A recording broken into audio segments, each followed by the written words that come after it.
right, and action.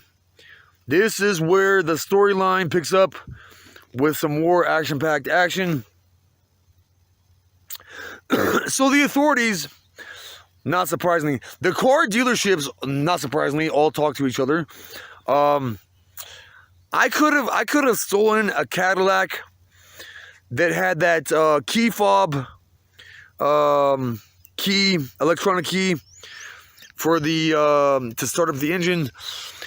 I went to this one Cadillac car dealership, and every freaking motherfucking car I checked, which was like they had these cars like all throughout the car, like they had many of these Cadillacs, and I checked one next to one after the next, one after the next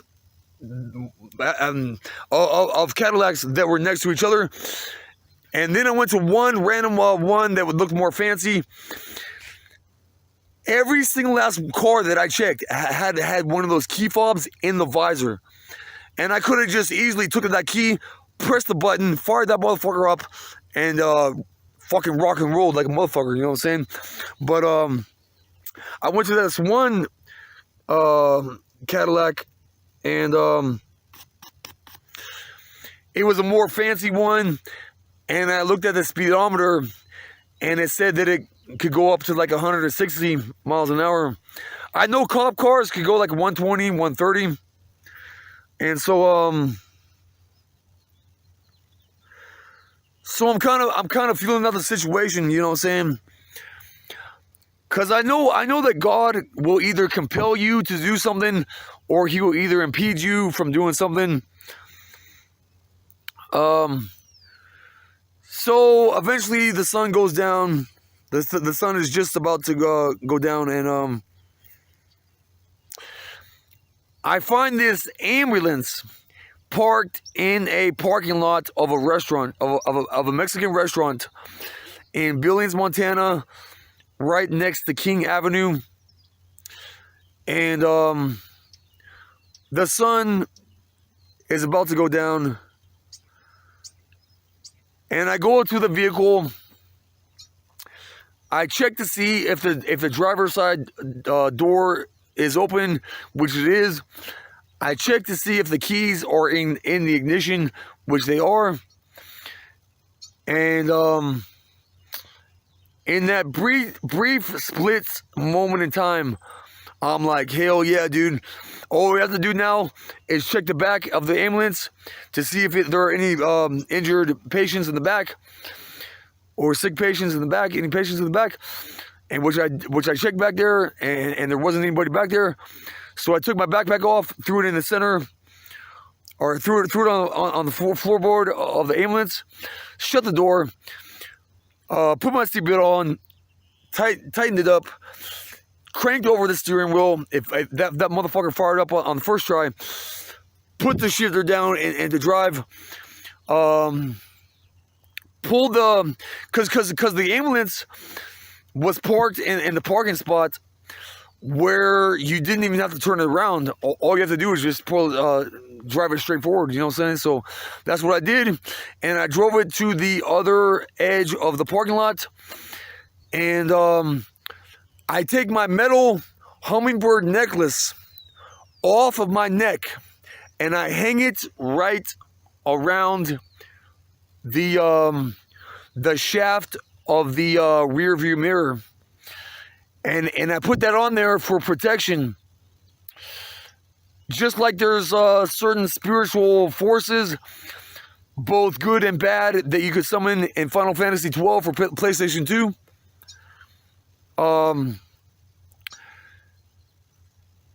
That was my spiritual.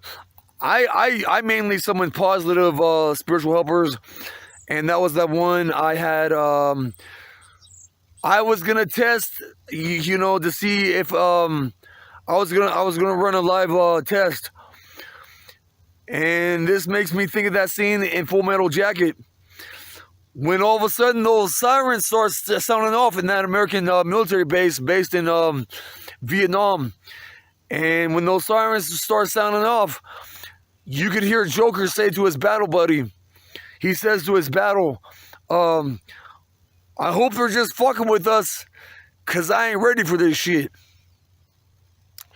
But I was running a test to see if I was gonna be the crash test dummy, and I was gonna do a test to see how much my spiritual helpers would back me up. Kind of like that scene in that movie Saving Private Ryan, where that American soldier is in that church bell tower. He's all firing off shots, one shot, one kill, at one German soldier after the next. He's all praying to God to help him learn how to fight, and he's praying for protection. And then you can see that that tank, that German Tiger tank's turret cannon barrel spin around and point right at his ass and fucking blow his ass straight to hell. You know what I'm saying? And so but when I stole this ambulance, I called on God, I called on the hummingbird, I called on every single positive spiritual help I could possibly. I called on my guardian angels, my ancestors. I called on that dude that sung that song Somewhere Over the Rainbow, because I'm from Kansas, where the land of Oz is based. I called on that dude that sung that song. His name is Izzy. And we'll get to the results of this here in a second. So I look into the rear view mirror of this ambulance after I hung over the shaft of it, that hummingbird necklace. And there's two ambulance people jogging towards the ambulance. And I'm thinking in my mind, like, at least subconsciously, I must have been thinking this. Dude, you honestly think for one flying second I'm ever gonna stop for your ass at this point? Dude, hell no, I'm not gonna stop for your ass, dog. I mean, and so I fucking put that motherfucker back in the drive. I fucking hit the gas, and I ride the fucking waves of the pavement like a fucking what do you call it? Like a fucking jet ski, right in the waves of the waves of an ocean. Of the ocean. And so I get to the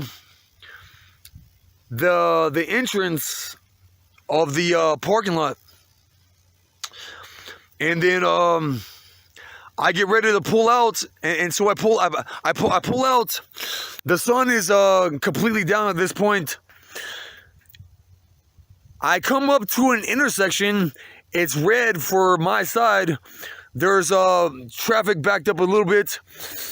I act like I'm about to ram this one dude from behind, and which I don't, of course.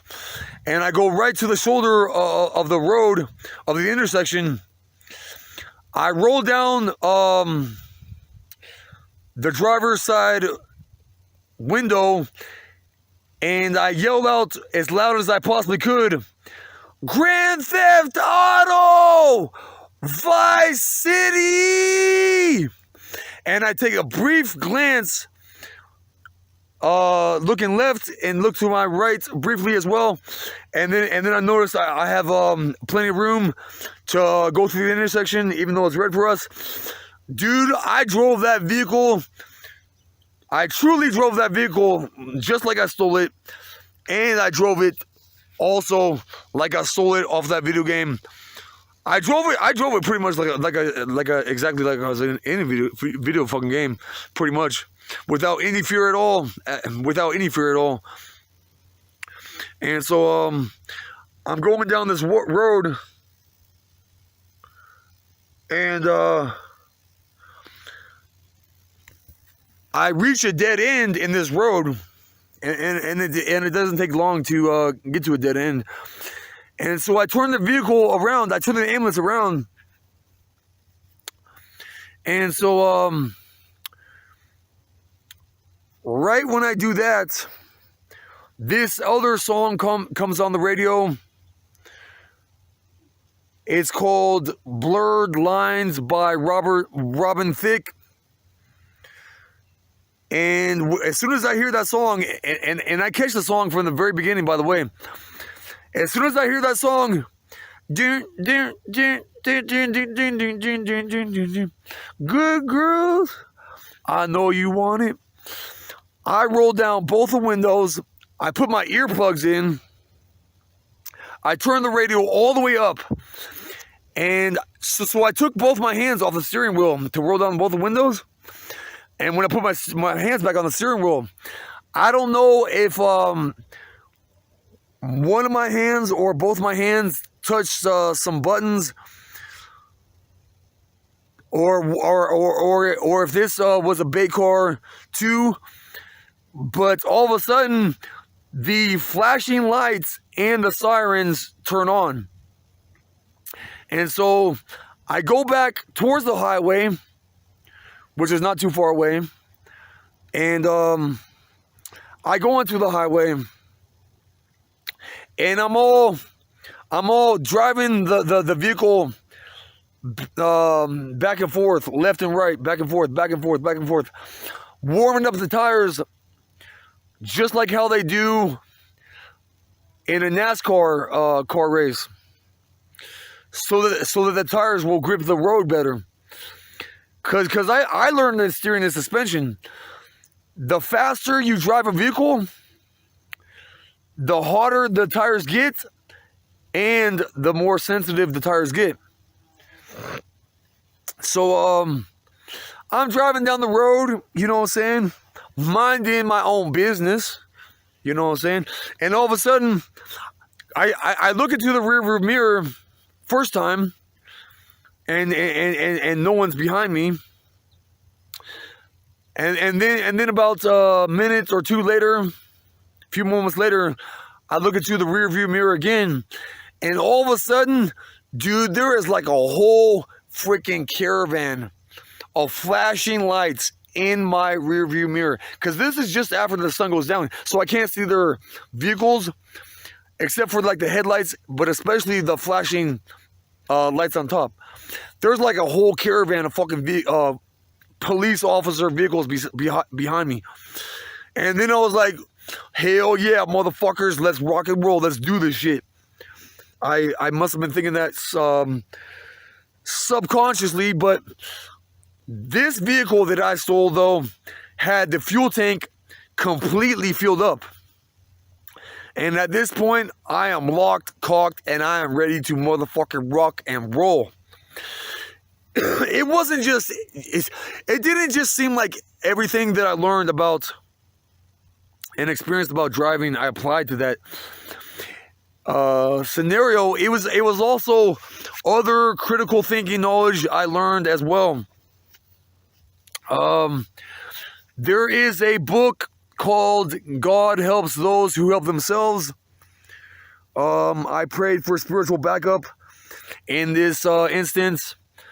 And then there is a book called The Art of Effective Living, which says that you don't want to be too cautious, but you don't want to be too not cautious.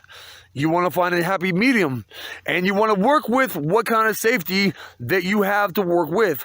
For instance, I don't think I mentioned this in that book, but I'm mentioning this now as an analogy. Could be like if you're in the army and you have a bulletproof vest on, you want to use that. But if you're in battle